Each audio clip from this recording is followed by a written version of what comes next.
স্বপ্নেও না ভাবা এক আনএক্সপেক্টেড রিউনিয়ন, সেটারই কাহিনী আজকে তোমাদের সাথে আমি শেয়ার করব। তার আগে আমি যাবো আমার কর্ম করতে। আরে ভাই, শুধু কি আর ধর্ম করলে হবে, কর্মটাও করতে হবে। তো সেই জন্যই আমি যাচ্ছি আমার কর্ম করতে। কর্ম মানে আমার টিউশন ভাই। তো যাই হোক, টিউশনে আমি চলে এসেছি, আমার সব স্টুডেন্ট এসে গেছে।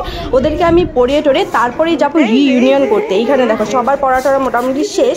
এদের সুপার এক্সাইটেড, কিন্তু এরাও ম্যামের রিইউনিয়ন বলে কথা, ম্যামের সাথে সাথে এরাও খুব এক্সাইটেড। তো যাই হোক, আমি এইখানে ওদেরকে টাটা বাই বাই ছুটি টুটি দিয়ে তারপর আমি এইখানে আমার সেন্টারের লাইট ফ্যান অফ করে তারপর চলে যাব সেই বান্ধবীর বাড়ি, যেইখানে আমি আজকে রিইউনিয়ন করতে যাচ্ছি। মানে কি বলবো, আমি সুপার এক্সাইটেড ছিলাম, কিন্তু বান্ধবীর বাড়ি যাচ্ছি খালি হাতে কি জেল গেলে চলে বলো।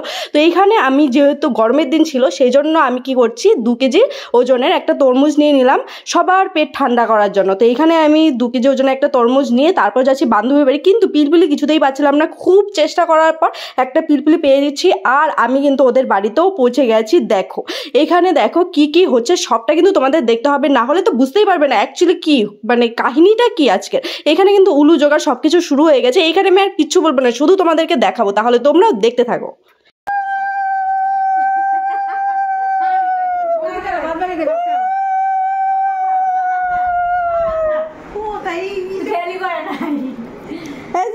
গরম লাগে। আচ্ছা তোমার একেবারে এগুলা নিয়ে চালাকে নাকি পায়েস এদিকে আচার, এদিকে ও দই, দই দিয়ে ভাত দিয়ে এমনি করে কে খায়? সি সি, আমার সত্যি কথা, আমার গলা দিয়ে নামবো না এগুলা। তাদের বিয়া বাড়ি খাওয়া দাওয়া রে পায়েল, আমার বিশ্বাস হইতেছে না পাইলাইছে ওই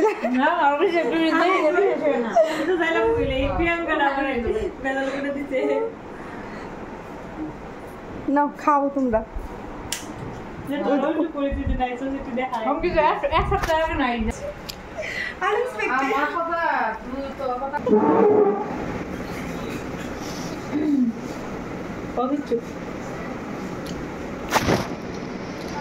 এটা সামনে আয়, কি হয় ওকে কেমন আছো? রঙ্গিত আছে পাখানো করে দিদি খাও। হ্যালো হ্যালো আইলি, তুই আইলি আমরা দেখছি। ভাই এতদিন পর দেখা হয়েছে বলে কথা, খাওয়ার আগে চলছিল আমাদের গল্প। মোটামুটি 10 মাস পর ওর সাথে দেখা হচ্ছে, মানে আনএক্সপেক্টেড। জীবনেও ভাবিনি ও কোনোদিন আসামে আসবে। আসলে ও ত্রিপুরার, ও এসেছিল তেজপুরে ব্যাংকিংয়ের এক্সাম দিত। তো সেইখান থেকে যখনই আমরা শুনেছি যে ও আসামে এসেছে, তখনই কলের উপর কল করে ওকে আমরা আমাদের বাড়িতে নিয়ে এসেছি। এইখানে হলো, এটা হলো প্রিয়ঙ্কাদের বাড়ি।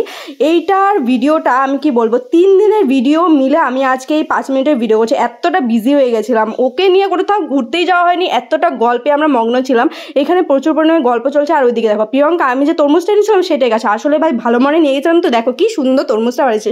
সাবাস অঙ্কিতা। তো যাই হোক, এখানে চলছে চা পার্টি। চা টা পার্টি হওয়ার পর ডিনার টিনার সব কিছুই হয়েছে, কিন্তু আমি কিচ্ছু দেখাতে পারিনি তোমাদের, বললাম না আমি এতটা ব্যস্ত ছিলাম। একদম ডাইরেক্ট চলে গেলাম আমি পরের দিন সকালবেলা। দেখো পরের দিন সকালবেলা আমরা এখানে খেলাধুলা শুরু করে দিয়েছি, কারণ বেশি সময় নেই। পায়েল আজকে রাতেই আমাদেরকে বাই বাই বলবে। এদিকে দেখো প্রিয়ঙ্কাও খেলছে।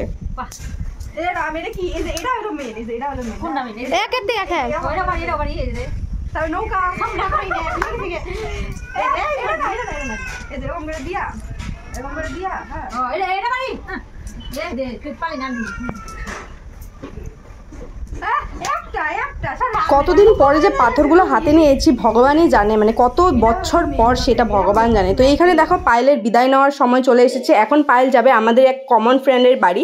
তো ওকে নিয়ে আমরা 3 জনে বেরিয়ে যাচ্ছি। তারপর ওরা যাবে রাত্রেবেলা আমাদের বাড়িতে, তারপর ওইখান থেকে ওরা সবাই চলে যাবে একদম বাড়িতে। এই দেখো তোমরাও শুনতে থাকো।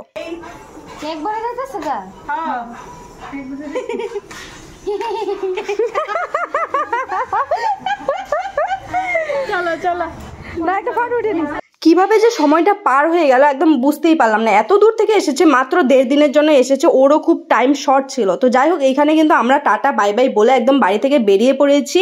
আর বাড়ি থেকে বেরিয়ে একটু পিলপিলি দেখে নেবো, তার কারণ আমরা কিন্তু পিলপিলিতেই যাচ্ছি। আর সত্যি কথা বলতে কপালটা আমার এত খারাপ ছিল, ও এত দূর থেকে এসেছে তবুও কিন্তু শেষ পর্যন্ত আমি ওকে ট্রেনে উঠাতে পারিনি। ট্রেন ছিল 6 ঘন্টা লেট, আর সেই জন্যই আর অনেক কিছু একদম গন্ডগোল হয়ে গেছিলো। আর ওরা গেছিলো সেই কমন ফ্রেন্ডের বাড়ি, আমি বাড়িতে চলে এসেছি। প্রোগ্রাম প্রোগ্রাম ছিল বিকালবেলা সবাই মিলে একটু বেরোবো, ওয়েদারটা এত খারাপ ছিল আর বেরোতেই পারলাম না। সেই জন্যই আমি ভাবছিলাম আরে ভাই টিউশন ক্যান্সেল করলাম, স্কুলটাও অফ ছিল, কি হলো আজকে সারাটা দিন বোরিং বোরিং গেল। তো ওরা আমাদের বাড়িতে এসেছিল রাত্রিবেলা মোটামুটি 9:30, সেই জন্য তোমাদের সাথে কিছু শেয়ার করা হয়নি, অনেকটা রাত্রি হয়ে গেছিলো, সেই জন্য ওরা আমাদের বাড়িতেই ছিল রাত্রিবেলা। আর আমার কপালটা এত খারাপ যেটা আমি বললাম, শেষ পর্যন্ত আমি কিন্তু ওকে ট্রেনে উঠাতে পারিনি, 6 ঘন্টা লেট ছিল, 6 ঘন্টা কি 7-8 ঘন্টা লেট ছিল।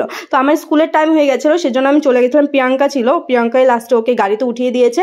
আর এইখানে আমি ওদেরকে টাটা বাই বাই বলে আমি চলে যাবো। আর এই যে লাস্টের ভিডিওটা দেখবে তোমরা, সেটা কিন্তু প্রিয়াঙ্কাই উঠিয়ে রেখেছে। তো চলো বাই বাই, নেক্সট ভিডিওতে দেখা হবে, অবশ্যই কিন্তু শেয়ার করে দিও।